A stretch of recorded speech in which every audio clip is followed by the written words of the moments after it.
ವಚನ ಸತ್ಯ ವಚನ ಭೂಮಿಗೆ ಬಂದ ವಚನ ವಚನ ಸತ್ಯ ವಚನ ಭೂಮಿಗೆ ಬಂದ ವಚನ ಆದಿಯಲ್ಲಿ ಇದ್ದ ವಚನ ನಮ್ಮ ನೋಡ ಬಂದ ವಚನ ವಚನ ಸತ್ಯ ವಚನ ಭೂಮಿಗೆ ಬಂದ ವಚನ.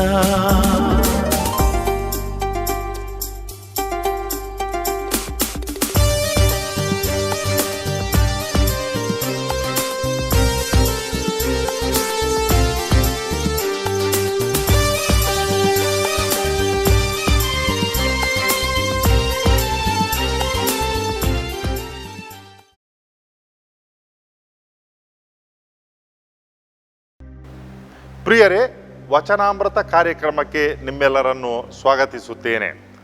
ದೇವರ ವಾಕ್ಯವನ್ನು ಆಲಿಸಿಕೊಂಡು ಈ ದಿನದ ಪ್ರಾರ್ಥನೆಯನ್ನು ನಾವು ಆರಂಭ ಮಾಡೋಣ. ಸಂತ ಯೋಹಾನನು ಬರೆದ ಸುವಾರ್ತೆ ಅಧ್ಯಾಯ 1 ವಾಕ್ಯ 35ರಿಂದ 42 ತನಕ.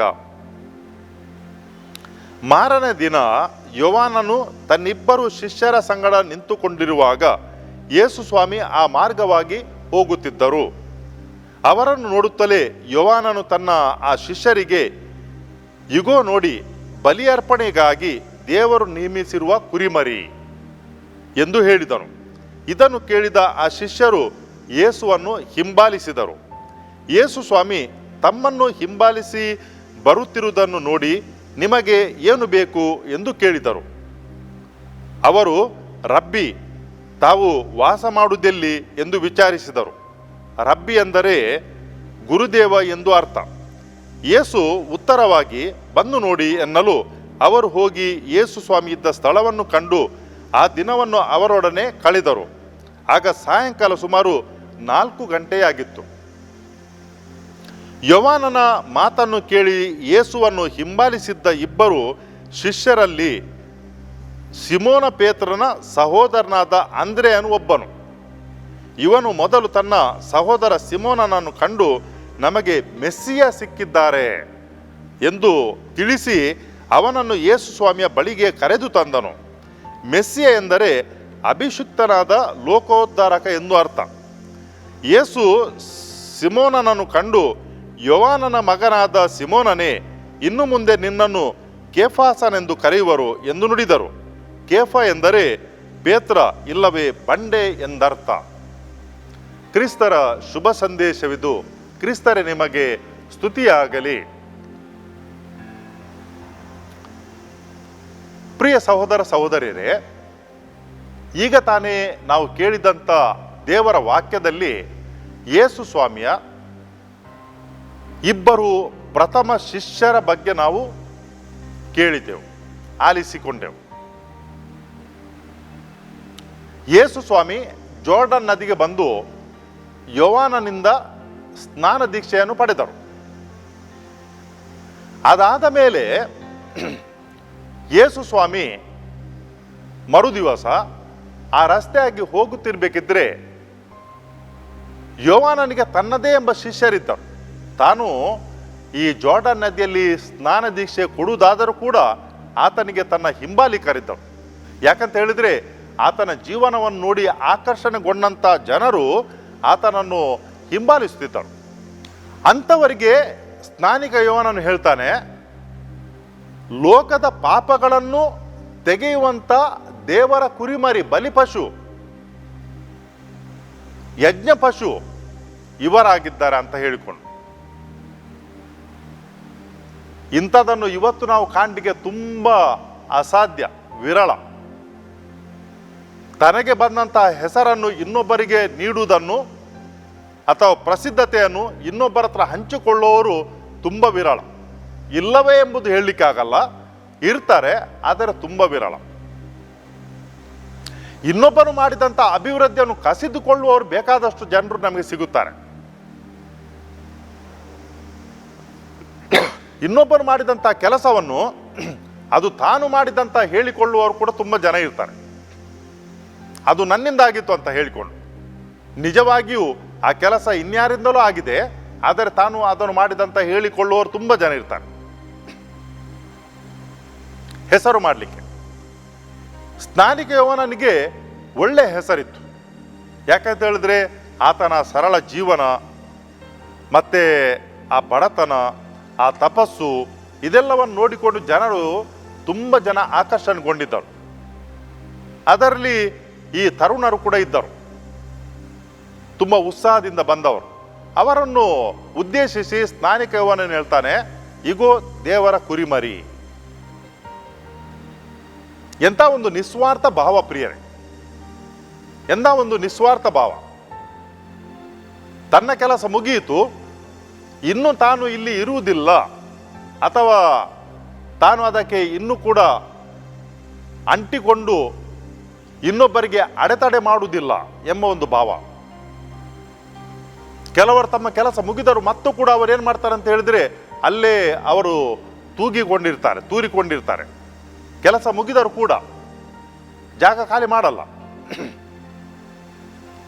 ಅಥವಾ ಹೋದರೂ ಕೂಡ ಅವರು ಹಿಂದೆ ನೋಡಿ ಏನಾದರೂ ಒಂದು ಸ್ವಲ್ಪ ಮಾಡ್ತಾರೆ. ಅವರು ಅದು ನಾನು ಮಾಡಿದ್ದು, ಇದು ನೀನು ಮಾಡಿದ್ದು, ಏನೆಲ್ಲ ಮಾಡ್ತಾ ಇರ್ತಾರೆ ಕೆಲಸ ಮುಗಿದರು ಕೂಡ. ಯೋಹಾನನು ಹಾಗಲ್ಲ, ತನ್ನ ಕೆಲಸ ಬಂದದು ಮುಗಿಯಿತು, ಇನ್ನು ಇವರು ಮಾಡ್ತಾರೆ. ಅದಕ್ಕಾಗಿ ತನ್ನ ಹಿಂಬಾಲಕರನ್ನು ಅವರ ಹಿಂಬಾಲಕರನ್ನಾಗಿ ಕಳಿಸಲಿಕ್ಕೆ ಸ್ನಾನಿಕ ಯೋಹಾನ ತಯಾರಿದ್ದಾರೆ. ಇದು ಔದಾರ್ಯತೆ, ಇದು ಔದಾರ್ಯತೆ, ಉದಾರ ಮನಸ್ಸು. ಯಾರು ತಯಾರಿದ್ದಾರೆ? ತಾನು ತರಬೇತಿ ಮಾಡಿದಂಥ ಶಿಷ್ಯರನ್ನು ಅಥವಾ ಕೆಲಸಗಾರರನ್ನು ಇನ್ನೊಬ್ಬರ ಹಿಂದೆ ಕಳಿಸ್ಲಿಕ್ಕೆ ಯಾರು ತಯಾರಿದ್ದಾರೆ? ಯಾರು ಇರುವುದಿಲ್ಲ. ಅಷ್ಟು ಮಾತ್ರ ಅಲ್ಲ, ನಾವು ಹಲವಾರು ಬಾರಿ ಕೇಳ್ತೇವೆ, ನಾವು ಕಷ್ಟಪಟ್ಟು ಈ ಮನುಷ್ಯನಿಗೆ ಅಥವಾ ಸಿಬ್ಬಂದಿಗೆ ತರಬೇತಿ ನೀಡಿದೆವು, ಒಳ್ಳೆಯದು ಕಲಿತ ಮೇಲೆ ಬಿಟ್ಟು ಹೋದನು, ಇನ್ನು ನಾನು ಇನ್ನೊಬ್ಬರಿಗೆ ತರಬೇತಿ ಮಾಡಬೇಕಂತ. ಇದು ನಿತ್ಯ ಜೀವನದಲ್ಲಿ ನಡೆಯುವಂತಹ ಸಂಗತಿಗಳು. ನಾವು ಕಷ್ಟಪಟ್ಟು ತರಬೇತಿ ನೀಡುತ್ತೇವೆ, ಎಲ್ಲ ತಯಾರಾದ ಮೇಲೆ ನಮ್ಮನ್ನು ಬಿಟ್ಟು ಬೇರೆಯವರ ಹಿಂದೆ ಹೋಗ್ತಾರೆ. ಸ್ನಾನಿಕ ಯೋಹಾನ ಏನು ಮಾಡ್ತಾನೆ ಅಂತ ಹೇಳಿದ್ರೆ, ತನ್ನಲ್ಲಿದ್ದಂಥ ಶಿಷ್ಯರನ್ನು ಯೇಸು ಸ್ವಾಮಿಯ ಹಿಂಬಾಲಕರನ್ನಾಗಿ ಕಳುಹಿಸ್ತಾನೆ. ಇವರಲ್ಲಿ ಪ್ರಥಮವಾಗಿ ಅಂದ್ರೇಯ. ಇವರೇನು ಮಾಡ್ತಾರೆ ಅಂತ ಹೇಳಿದ್ರೆ, ಈ ಸ್ನಾನಿಕ ಯೋಹಾನನ ಆ ಮಾತುಗಳನ್ನು ಕೇಳಿಕೊಂಡು ಅವರು ಏನು ಮಾಡ್ತಾರೆ ಅಂತ ಹೇಳಿದ್ರೆ ಯೇಸು ಸ್ವಾಮಿಯ ಹಿಂದಿನಿಂದ ನಡೆಯಲಿಕ್ಕೆ ಆರಂಭ ಮಾಡ್ತಾರೆ. ಯೇಸು ಸ್ವಾಮಿ ಕೇಳ್ತಾರೆ, ಏನಾಗಬೇಕು ನಿಮಗೆ? ಅವರಿಗೆ ತಿಳಿದಿರಲಿಲ್ಲ ಅಂತಲ್ಲ, ಅವರಿಗೆ ಸರಿಯಾಗಿ ತಿಳಿದಿತ್ತು ಅವರು ಯಾಕಾಗಿ ತನ್ನ ಹಿಂದೆ ಬರ್ತಿದ್ದಾರೆ ಅಂತ ಹೇಳಿಕೊಂಡು. ಆದರೆ ಯೇಸು ಸ್ವಾಮಿಗೆ ಇದು ಬೇಕಿತ್ತು, ಅವರಿಂದ ಒಂದು ಸ್ಪಷ್ಟವಾದ ಉತ್ತರ, ಅದೇ ಪ್ರಕಾರ ಒಂದು ಕೋರಿಕೆ ಬೇಕಿತ್ತು, ಉದ್ದೇಶ ಬೇಕಿತ್ತು. ಅವರು ಕೇಳ್ತಾರೆ, ನೀವೆಲ್ಲಿ ನಿಲ್ತೀರಿ? ಯೇಸು ಸ್ವಾಮಿ ಹೇಳ್ತಾರೆ, ಬಂದು ನೋಡಿ ಅಂತ ಹೇಳಿಕೊಂಡು. ನಾವು ಮುಂದಕ್ಕೆ ನೋಡ್ತೇವೆ ಯೇಸು ಸ್ವಾಮಿಯ ಜೀವನದಲ್ಲಿ ಅವರು ಹೇಳ್ತಾರೆ, ನರಿಗಳಿಗೆ ಗುಹೆಗಳಿವೆ, ಪಕ್ಷಿಗಳಿಗೆ ಪೊಟರೆಗಳಿವೆ, ಗೂಡುಗಳು. ನರಪುತ್ರನಿಗೆ ತಲೆ ಇಡ್ಲಿಕ್ಕೆ ಕೂಡ ಜಾಗ ಇಲ್ಲ. ನರಪುತ್ರ ಅಂತ ಹೇಳಿದ್ರೆ ಯೇಸು ಸ್ವಾಮಿ ತಾವು ಸ್ವತಃ. ಎಲ್ಲಿ ಹೋದರು ಶಿಷ್ಯರು? ಯೇಸು ಸ್ವಾಮಿಯ ಜೊತೆಗೆ ಯೇಸು ಸ್ವಾಮಿಯ ಜೀವನವನ್ನು ನೋಡ್ತಾರೆ, ಅವರೊಂದಿಗೆ ಹೋಗಿ ನಿಲ್ತಾರೆ. ಅವರು ಸಾಯಂಕಾಲದ 4 ಗಂಟೆಗೆ. ಯೇಸು ಸ್ವಾಮಿಗೆ ತನ್ನದೇ ಎಂಬ ಒಂದು ಮನೆ ಇರಲಿಲ್ಲ. ಯಾವಾಗ ಅವರು ಪ್ರಪಂಚಕ್ಕೆ ಮನುಷ್ಯರಾಗಿ ಬಂದರೋ ಗೋದಲಿಯಲ್ಲಿ ಹುಟ್ಟಿದರು. 30 ವರ್ಷಗಳ ಕಾಲ ಯೋಸೇಫ ಮತ್ತು ಮರಿಯಳೊಂದಿಗೆ ಅವರು ಜೀವನ ಮಾಡಿದರು, ಬೆಳೆದು ಬಂದರು. ನಂತರ ಅವರಿಗೆ ಅವರದೇ ಒಂದು ಮನೆ ಎಂಬುದು ಇರಲಿಲ್ಲ. ಅದಕ್ಕಾಗಿ ಈ ಶಿಷ್ಯರು ಹೋಗ್ತಾರೆ, ಎಲ್ಲಿ ಯೇಸು ಸ್ವಾಮಿ ಉಳ್ಕೊಂಡ್ರೋ ಅಲ್ಲಿ ಅವರು ಉಳ್ಕೊಳ್ತಾರೆ. ಅವರಲ್ಲಿ ಮಾಡಿದ ಅನುಭವ ಏನಂತ ಹೇಳಿದ್ರೆ, ಒಳ್ಳೆಯ ಊಟ ಇತ್ತು, ಸತ್ಕಾರ ಇತ್ತು, ಮತ್ತೆ ಒಳ್ಳೆಯ ಮನೆ ಇತ್ತು ಅಲ್ಲ. ಅವ್ರು ಏನು ಅನುಭವ ಮಾಡ್ತಾರೆ ಅಂತ ಹೇಳಿದ್ರೆ, ಯೇಸು ಸ್ವಾಮಿಯನ್ನು ಅನುಭವ ಮಾಡ್ತಾರೆ. ಯೇಸು ಸ್ವಾಮಿಯನ್ನು ಅನುಭವ ಮಾಡ್ತಾರೆ. ಏನು ನೋಡಿರ್ಬಹುದು ಯೇಸು ಸ್ವಾಮಿಯಲ್ಲಿ ಅವರು? ಸ್ನಾನಿಕ ಯೋಹಾನನಲ್ಲಿ ನೋಡಿ ತಿಳಿದಿತ್ತು ಅವರಿಗೆ, ಇಹಲೋಕದ ಏನೇ ಆಸೆ ಅವರಿಗೆ ಇರಲಿಲ್ಲ ಸ್ನಾನಿಕ ಯೋಹಾನನಿಗೆ.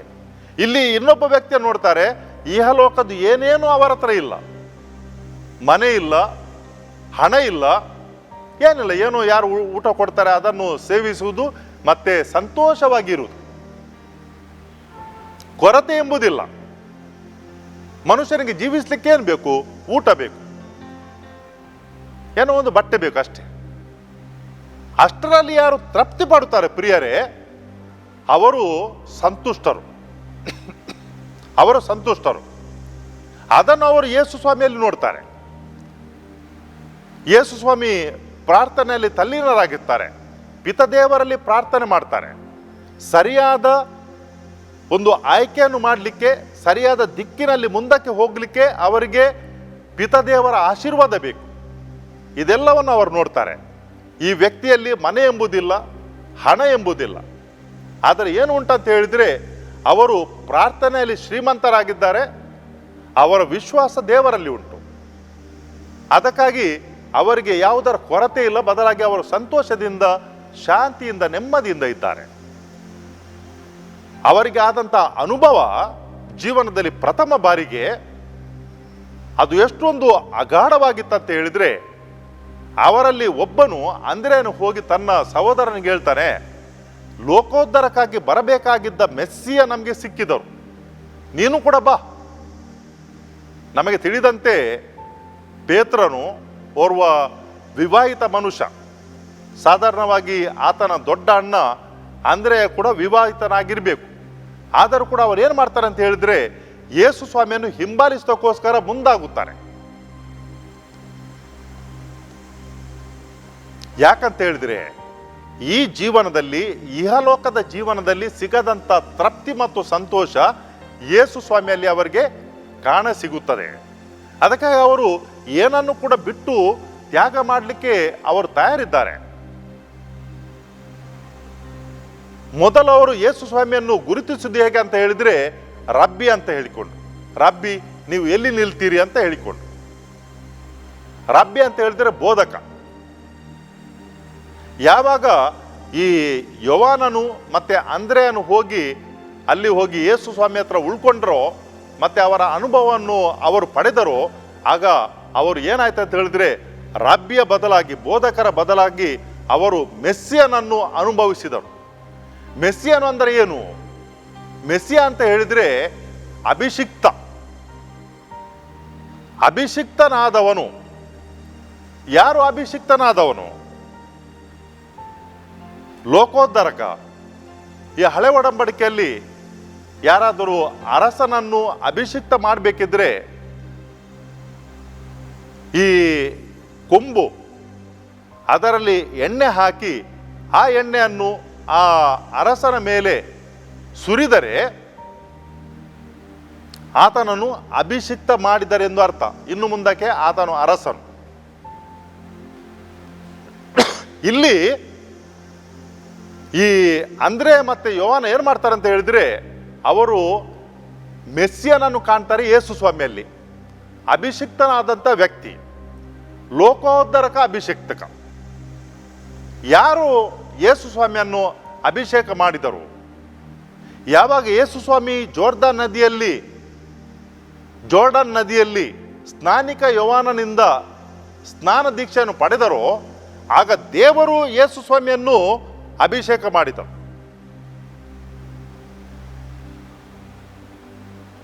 ಅದಕ್ಕಾಗಿ ಪಾರಿವಾಳ ಅಂತ ಹೇಳಿದರೆ ಪಾವನ ಆತ್ಮ ಯೇಸು ಸ್ವಾಮಿಯ ಇಳಿದು ಬಂದದನ್ನು ಯೋವಾನ ಕಾಣ್ತಾನೆ ಮತ್ತು ಆತನು ಸಾಕ್ಷಿ ನೀಡ್ತಾನೆ. ಸ್ವತಃ ದೇವರೇ ತನ್ನ ಕುಮಾರನನ್ನು ಅಭಿಷಿಕ್ತನನ್ನಾಗಿ ಮಾಡ್ತಾರೆ. ಮತ್ತೆ ದೇವರು ಹೇಳ್ತಾರೆ, ಆತನನ್ನು ನೀವು ಆಲಿಸಿರಿ, ಯಾಕಂತ ಹೇಳಿದ್ರೆ ಆತನು ನನಗೆ ಪ್ರಿಯನಾದ ಪುತ್ರನು ಅಂತ ಹೇಳಿಕೊಂಡು.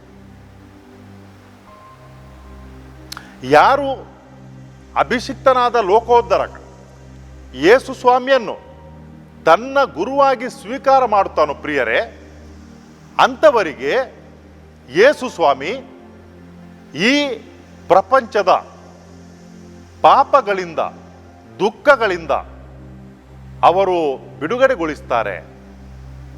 ಕಷ್ಟಗಳು ಇಲ್ಲ ಎಂಬುದಲ್ಲ, ನಾವು ಸರಿಯಾಗಿ ತಿಳ್ಕೊಳ್ಬೇಕು. ಯೇಸು ಸ್ವಾಮಿಯನ್ನು ಸ್ವೀಕಾರ ಮಾಡುವುದು ಅಂತ ಹೇಳಿದರೆ ಜೀವನದಲ್ಲಿ ಕಷ್ಟಗಳು ಇರುವುದಿಲ್ಲ ಎಂಬ ಅರ್ಥ ಅಲ್ಲ. ಕಷ್ಟಗಳು ಇದ್ದಾಗ ಕೂಡ ನಾವದನ್ನು ಯಾವ ರೀತಿ ನಾವು ಎದುರಿಸಿಕೊಂಡು ಮುಂದಕ್ಕೆ ಹೋಗ್ಬಹುದು, ಅದನ್ನು ಯೇಸು ಸ್ವಾಮಿ ನಮಗೆ ತೋರಿಸಿಕೊಡ್ತಾರೆ ಮಾತ್ರ ಅಲ್ಲ, ನಮ್ಮ ಜೊತೆ ಇರ್ತಾರೆ. ಅವರು ಯೇಸು ಸ್ವಾಮಿ ನಮ್ಮ ಜೊತೆ ಇರ್ತಾರೆ. ಯೇಸು ಸ್ವಾಮಿ ಕೇವಲ ಬೋಧಕರಲ್ಲ. ಅವರೇನು ಪ್ರವಚನವನ್ನು ಕೊಟ್ಟು ಇನ್ನು ನೀವು ಮಾಡಿ ಅಂತ ಹೇಳಲಿಲ್ಲ ಅವರು. ಬದಲಾಗಿ ನಾವು ಮನುಷ್ಯರು ಈ ಪ್ರಪಂಚದಲ್ಲಿ ಏನೆಲ್ಲ ಕಷ್ಟಗಳನ್ನು ಅನುಭವಿಸ್ತೇವೋ ಅದೆಲ್ಲವನ್ನು ಕೂಡ ಯೇಸು ಸ್ವಾಮಿ ಅನುಭವಿಸಿದರು. ಅದಕ್ಕಾಗಿ ನಮ್ಮ ಕಷ್ಟಗಳಲ್ಲಿ ಯೇಸು ಸ್ವಾಮಿ ನಮ್ಮ ಜೊತೆ ಇರ್ತಾರೆ. ನಮ್ಮನ್ನು ಅವರು ಬಿಟ್ಟು ಬಿಡುವುದಿಲ್ಲ. ನಮ್ಮ ಕಷ್ಟಗಳಿಗೆ ಹೊಸ ಅರ್ಥವನ್ನು ನೀಡುತ್ತಾರೆ. ಪ್ರಿಯರೇ, ಯೇಸು ಸ್ವಾಮಿ ಭೂಲೋಕಕ್ಕೆ ಬಂದಾಗ ಹೇಳಿದರು, ನಾನೇ ಜೀವ, ನಾನೇ ಸತ್ಯ, ನಾನೇ ದಾರಿ ಅಂತ ಹೇಳಿಕೊಂಡು. ನಮ್ಮ ಜೀವನದಲ್ಲಿ ಕಷ್ಟ ಬಂದಾಗ ಯೇಸು ಸ್ವಾಮಿ ನಮಗೆ ತೋರಿಸಿಕೊಡ್ತಾರೆ. ಒಬ್ಬ ಗುರುವಾಗಿ, ವಿಮೋಚಕರಾಗಿ ಯಾವ ರೀತಿ ಕಷ್ಟಗಳನ್ನು ದಾಟಿ ನಾವು ಮುಂದಕ್ಕೆ ಹೋಗ್ಬಹುದು ಅಂತ ಹೇಳಿಕೊಂಡು. ನಮ್ಮ ಮರಣದೊಂದಿಗೆ ನಮ್ಮ ಜೀವನ ಕೊನೆಗೊಳ್ಳುವುದಿಲ್ಲ. ಬದಲಾಗಿ ನಾವು ಆ ಮರಣದ ಮುಖಾಂತರ ಅನಂತ ಜೀವನಕ್ಕೆ ನಾವು ಹಾದು ಹೋಗುತ್ತೇವೆ ಎಂಬ ಸತ್ಯವನ್ನು ಯೇಸು ಸ್ವಾಮಿ ನಮಗೆ ತೋರಿಸಿಕೊಟ್ಟಿದ್ದಾರೆ. ಯಾವ ರೀತಿ ಅಂದ್ರೆಯನು ಹೋಗಿ ತನ್ನ ಸಹೋದರನನ್ನು ಪೇತ್ರನನ್ನು ಕರ್ಕೊಂಡು ಬಂದನೋ, ಅದೇ ಪ್ರಕಾರ ಯೇಸು ಸ್ವಾಮಿಯ ಅನುಭವ ಉಳ್ಳವರು ನಾವು ಸುಮ್ಮನೆ ಕೂತ್ಕೊಂಡ್ರೆ ಅದಕ್ಕೆ ಅರ್ಥ ಇರಲ್ಲ. ನಾವು ಸ್ವಾರ್ಥಿಗಳಾಗ್ತೇವೆ, ನಿಷ್ಕ್ರಿಯ ಜನರಾಗ್ತೇವೆ ನಾವು. ಆತನು ಹೋಗಿ ಆತನ ಸಹೋದರ ಪೇತ್ರನನ್ನು ಕರ್ಕೊಂಡು ಬಂದಾಗ ಯೇಸು ಸ್ವಾಮಿ ಹೇಳ್ತಾರೆ, ಪೇತ್ರನೇ, ಇನ್ನು ಮುಂದಕ್ಕೆ ನಿನ್ನನ್ನು ನಾನು ಕೇಫ ಅಂತ ಕರೀತೇನೆ, ಬಂಡೆ ಅಂತ. ಆ ಪೇತ್ರನಲ್ಲಿ ತಪ್ಪುಗಳು ಇದ್ದಿಲ್ಲ, ಅಥವಾ ಆತನು ಸಂಪೂರ್ಣ ಮನುಷ್ಯನು ಎಂಬ ಕಾರಣಕ್ಕಾಗಿ ಅಲ್ಲ. ನಾವು ಮುಂದಕ್ಕೆ ನೋಡುತ್ತೇವೆ, ಪೇತ್ರನ ಜೀವನದಲ್ಲಿ ಹಲವಾರು ತಪ್ಪುಗಳನ್ನು ಆತನು ಮಾಡ್ತಾನೆ. ಆದರೆ ಯೇಸು ಸ್ವಾಮಿ ತಪ್ಪುಗಳನ್ನು ನೋಡುವುದಿಲ್ಲ. ಪೇತ್ರನಲ್ಲಿದ್ದಂಥ ಆ ತಪ್ಪುಗಳನ್ನು ಯೇಸು ಸ್ವಾಮಿ ಕ್ಷಮಿಸ್ತಾರೆ. ಏನನ್ನು ನೋಡ್ತಾರೆ ಅಂತ ಹೇಳಿದ್ರೆ, ಮನಸ್ಸನ್ನು ನೋಡ್ತಾರೆ. ಆ ಒಂದು ಉತ್ಸಾಹ, ದೇವರ ಸಾಮ್ರಾಜ್ಯಕ್ಕಾಗಿ ಕೆಲಸ ಮಾಡಲಿಕ್ಕೆ, ಯೇಸು ಸ್ವಾಮಿಯನ್ನು ಹಿಂಬಾಲಿಸಲಿಕ್ಕೆ ಆ ಒಂದು ಉತ್ಸಾಹ, ಅದನ್ನು ನೋಡ್ತಾರೆ. ಮತ್ತೆ ಅದಕ್ಕಾಗಿ ಯೇಸು ಸ್ವಾಮಿ ಉಳಿದೆಲ್ಲವನ್ನು ಕೂಡ ಮರೆತು ಬಿಡ್ತಾರೆ. ನಮ್ಮ ಜೀವನದಲ್ಲಿ ನಮ್ಮಲ್ಲಿ ಆ ಒಂದು ಉತ್ಸಾಹ ಉಂಟೋ, ನಮ್ಮಲ್ಲಿ ಒಂದು ಮನಸ್ಸುಂಟೋ, ದೇವರ ಸಾಮ್ರಾಜ್ಯಕ್ಕಾಗಿ ಜೀವಿಸಲಿಕ್ಕೆ, ದೇವರ ಸಾಮ್ರಾಜ್ಯಕ್ಕಾಗಿ ನಮ್ಮ ಜೀವನವನ್ನು ಸವೆಯಿಸಲಿಕ್ಕೆ ನಮಗೆ ಮನಸ್ಸುಂಟೋ, ನಿರ್ಧಾರ ಉಂಟ ನಮ್ಮ ಜೀವನದಲ್ಲಿ ಎಂಬುದನ್ನು ದೇವರು ನೋಡ್ತಾರೆ. ಅದು ಇದ್ದರೆ, ಮನಸ್ಸಿದ್ದರೆ, ನಿರ್ಧಾರ ಮಾಡಿದರೆ, ನಾವು ಆ ಪ್ರಕಾರ ನಡೆದರೆ ದೇವರು ನಮ್ಮ ಕೈ ಬಿಡಲ್ಲ. ಸಿಮೋನ ಪೇತ್ರನಲ್ಲಿ, ಕೇಫನಲ್ಲಿ ತುಂಬ ತಪ್ಪುಗಳಾದವು. ಆದರೆ ಇವತ್ತು ಆತನು, ಯೇಸು ಸ್ವಾಮಿ ಆತನನ್ನು ಧರ್ಮಸಭೆಯ ಪ್ರಥಮ ಜಗದ್ಗುರುವಾಗಿ ನೇಮಿಸಿದರು. ತಪ್ಪುಗಳಿದ್ದಂಥ ಮನುಷ್ಯನನ್ನು ಹಲವಾರು ಬಾರಿ ನಾವು ಪ್ರಶ್ನೆಗಳನ್ನು ಕೇಳುವುದುಂಟು. ಜನರು ಕೇಳುವುದು, ಪೇತ್ರನು ಓರ್ವ ವಿವಾಹಿತ ಮನುಷ್ಯ, ಆತನು ಯೇಸು ಸ್ವಾಮಿಯನ್ನು ಗುರುತೇ ಇಲ್ಲ ಅಂತ ಹೇಳಿದ, ಅಂಥವನನ್ನು ಯೇಸು ಸ್ವಾಮಿ ಸೈತಾನ ಅಂತ ಹೇಳಿದರು, ನಿಮಗೆ ಅಂಥ ಕಷ್ಟಗಳು ಬರುವುದು ಬೇಡ ಅಂತ ಹೇಳಿದಾಗ ಅಂಥವನು ಹೇಗೆ ಈ ಪವಿತ್ರ ಧರ್ಮಸಭೆ ಬಂಡೆ ಆಗಲಿಕ್ಕೆ ಸಾಧ್ಯ? ಪ್ರಿಯರೇ, ದೇವರಿಗೆ ಎಂಥದ್ದು ಅಸಾಧ್ಯ ಉಂಟು? ದೇವರಿಗೆ ಎಂಥದ್ದು ಅಸಾಧ್ಯ ಉಂಟು? ಯೇಸು ಸ್ವಾಮಿ ಹೇಳ್ತಾರೆ, ಈ ಬಂಡೆಗಳೇ ಬಾಯಿ ತೆರೆದು ನನ್ನನ್ನು ಗುರುತಿಸಿಕೊಳ್ಳುವವು. ಜೆರುಸಲೇಮಿಗೆ ಹೋಗುವಾಗ ಜನರೆಲ್ಲರೂ ಕೂಡ ಕೂಗಿ ಯೇಸು ಸ್ವಾಮಿಗೆ ಜೈಕಾರ ಹಾಕುತ್ತಿದ್ದಾಗ ಕೆಲವರು ಹೇಳ್ತಾರೆ, ನಿಮ್ಮ ಶಿಷ್ಯರನ್ನು ಸುಮ್ಮನೆ ಇರ್ಲಿಕ್ಕೆ ಹೇಳಿ ಅಂತ ಹೇಳಿಕೊಂಡು. ಯೇಸು ಸ್ವಾಮಿ ಹೇಳ್ತಾರೆ, ನಾನು ಇವರಿಗೆ ಸುಮ್ಮನೆ ಇರ್ಲಿಕ್ಕೆ ಹೇಳಿದರೂ ಕೂಡ ಈ ಬಂಡೆಗಳು ಕೂಗು, ನಾನು ಏನು ದೇವರ ಕುಮಾರ ಅಂತ ಹೇಳಿಕೊಂಡು. ಕೆಲವರು ಕೇಳ್ತಾರೆ, ಈತನು ಯೇಸು ಸ್ವಾಮಿಯನ್ನು ಅಡ್ಡದಾರಿಗೆ ಕೊಂಡೋಗ್ಲಿಕ್ಕೆ ಪ್ರಯತ್ನ ಪಟ್ಟವನು, ಆತನನ್ನು ಯೇಸು ಸ್ವಾಮಿಯನ್ನು ತಿಳಿದೇ ಇಲ್ಲ ಅಂತ ಹೇಳಿದ ಮನುಷ್ಯ, ಈತನು ಹೇಗೆ ಈ ಪವಿತ್ರ ಧರ್ಮ ಸಭೆಯ ಬಂಡೆ ಆಗುವುದಂತ ಹೇಳಿಕೊಂಡು. ದೇವರಿಗೆ ಅಸಾಧ್ಯವಾದದ್ದು ಯಾವುದೂ ಇಲ್ಲ ಪ್ರಿಯರೇ. ಏನು ಬೇಕಂತ ಹೇಳಿದ್ರೆ, ನಮಗೆ ದೇವರಲ್ಲಿ ವಿಶ್ವಾಸ ಇರಬೇಕು, ಒಳ್ಳೆಯ ಮನಸ್ಸಿರಬೇಕು, ಉತ್ಸಾಹ ಇರಬೇಕು. ದೇವರ ಸಾಮ್ರಾಜ್ಯಕ್ಕಾಗಿ, ಯೇಸು ಸ್ವಾಮಿಗಾಗಿ ಜೀವಿಸಲಿಕ್ಕೆ ನಮಗೆ ಮನಸ್ಸಿದ್ದರೆ ಎಲ್ಲವೂ ಸಾಧ್ಯ ಆಗ್ತದೆ. ಇಂಥ ಒಂದು ಆಶೀರ್ವಾದವನ್ನು ಇವತ್ತಿನ ದಿವಸ ನಾವು ಪಡೆದುಕೊಳ್ಳೋಣ. ಕರ್ತನಾದ ದೇವರೇ, ಈ ಭೂಲೋಕಕ್ಕೆ ನಿಮ್ಮ ಪುತ್ರರನ್ನು ಕಳುಹಿಸಿದ್ದೀರಿ ನಮ್ಮೆಲ್ಲರ ವಿಮೋಚನೆಗಾಗಿ. ಈ ಭೂಲೋಕಕ್ಕೆ ಬಂದಂಥ ನಿಮ್ಮ ಕುಮಾರರು ತಮ್ಮ ಆ ಶುಭ ಕಾರ್ಯವನ್ನು, ವಿಮೋಚನಾ ಕಾರ್ಯವನ್ನು ಆರಂಭ ಮಾಡುವುದನ್ನು ಇವತ್ತು ಸುವಾರ್ತೆಯಲ್ಲಿ ನಾವು ಆಲಿಸಿಕೊಂಡೆವು. ಪ್ರಥಮ ಶಿಷ್ಯರನ್ನು ಆಯ್ಕೆ ಮಾಡಿದರು, ಅವರಲ್ಲಿ ಒಬ್ಬನನ್ನು ಬಂಡೆಯನ್ನಾಗಿ ನೇಮಿಸಿದರು. ನಾವು ಪ್ರಾರ್ಥಿಸುತ್ತೇವೆ, ನಮ್ಮ ಜೀವನದಲ್ಲಿ ಕೂಡ ನಿಮ್ಮಲ್ಲಿ ವಿಶ್ವಾಸ ಇಟ್ಟು ಬಂಡೆಯಂತೆ ನಾವು ನಿತ್ಯವೂ ಕೂಡ ನಿಮ್ಮಲ್ಲಿ ವಿಶ್ವಾಸಿಗಳಾಗಿ ಜೀವಿಸಲಿಕ್ಕೆ ಬೇಕಾದಂಥ ಆಶೀರ್ವಾದಗಳನ್ನು ಅನುಗ್ರಹಿಸಿರಿ. ಕರ್ತನಾದ ದೇವರೇ, ನಮ್ಮೊಂದಿಗೆ ಈ ಪ್ರಾರ್ಥನೆಯಲ್ಲಿ ಹಲವಾರು ಜನರು ಪಾಲ್ಗೊಳ್ತಾ ಇದ್ದಾರೆ. ಅವರೆಲ್ಲರಿಗೂ ಕೂಡ ದೃಢ ವಿಶ್ವಾಸದಲ್ಲಿ ಜೀವಿಸುವಂತೆ ಬೇಕಾದಂಥ ಆಶೀರ್ವಾದಗಳನ್ನು ನೀಡಿರಿ. ಅವರ ಜೀವನದಲ್ಲಿ ಕಷ್ಟಗಳಿದ್ದರೆ, ಕಾಯಿಲೆಗಳಿದ್ದರೆ, ಬೇಸರ ಇದ್ದರೆ, ದುಃಖ ಇದ್ದರೆ, ಚಿಂತೆ ಇದ್ದರೆ ಅದೆಲ್ಲವನ್ನು ದೂರ ಮಾಡಿರಿ ಕರ್ತರೆ. ನಿಮಗೆ ಅಸಾಧ್ಯವೆಂಬುದು ಯಾವುದೂ ಇಲ್ಲಂತ ನಾವು ತಿಳಿದಿದ್ದೇವೆ, ವಿಶ್ವಾಸಿಸುತ್ತಿದ್ದೇವೆ. ನಿಮ್ಮ ಆಶೀರ್ವಾದವನ್ನು ಎಲ್ಲ ಕುಟುಂಬಗಳ ಮೇಲೆ ಸುರಿಸಿರಿ. ಅವರ ಕಷ್ಟ ಕಾರ್ಪಣ್ಯಗಳನ್ನು ದೂರ ಮಾಡಿರಿ. ಸಂತೋಷ, ನೆಮ್ಮದಿಯನ್ನು ದಯಪಾಲಿಸಿರೆಂದು ಪ್ರಾರ್ಥಿಸುತ್ತೇವೆ ನಿಮ್ಮ ಪುತ್ರ ಯೇಸು ಕ್ರಿಸ್ತರ ಮುಖಾಂತರ. ಆಮೇನ್.